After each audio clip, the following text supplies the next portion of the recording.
నమస్తే. ఈరోజైతే ఒక మంచి టిప్‌తో అయితే వచ్చేసాను. నిన్న పెట్టినటువంటి వీడియోలో 124 మెంబర్స్ అయితే చెప్పాను కదా! ఈరోజైతే 128 మెంబర్స్ అయితే అయ్యారండి. సబ్స్క్రైబ్ చేసుకున్నటువంటి ప్రతి ఒక్కళ్ళకి ధన్యవాదాలండి. ఒక బౌల్లోకి మనము కోకోనట్ ఆయిల్ అయితే తీసుకోవాలి. కొబ్బరి నూనె అయితే తీసుకోవాలండి. ఇప్పుడు ఈ ఆయిల్ అనేది మరిగించుకోవాలి. ఈ ఆయిల్ అనేది మనకి మరిగిన తరువాత ఇందులోనికి బ్రింగ్రాజ్ అండి, గుంట గరగరాకు, ఈ ఆకులు అనేవి కడిగి ఆరబెట్టేసుకోవాలి. ఇప్పుడు తడి లేకుండా అయితే చూడాలండి. ఇప్పుడు ఈ ఆకుల్ని మనము మరుగుతున్నటువంటి ఆయిల్లోకి అయితే యాడ్ చేసుకోవాలి. ఈ ఆయిల్ అనేది మనం హెయిర్కి అప్లై చేయటం వల్ల హెయిర్ ఫాల్ అనేది కంట్రోల్ అవుతుంది. హెయిర్ అనేది గ్రోత్ అనేది జరుగుతుందండి. అలానే మెయిన్ అంటే వైట్ హెయిర్ అనేది రాకుండా చాలా హెల్ప్ అవుతుంది ఈ ఆయిల్ అనేది.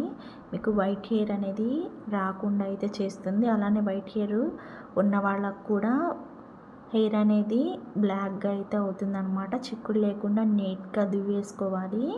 గ్రీన్ కలర్లో వస్తే ఆయిల్ అనేది ప్రిపేర్ అయిపోయినట్లు. ఇప్పుడు మనం ఆయిల్ అయితే అప్లై చేసుకోవాలండి. వీడియో నచ్చితే లైక్ చేసి సబ్స్క్రైబ్.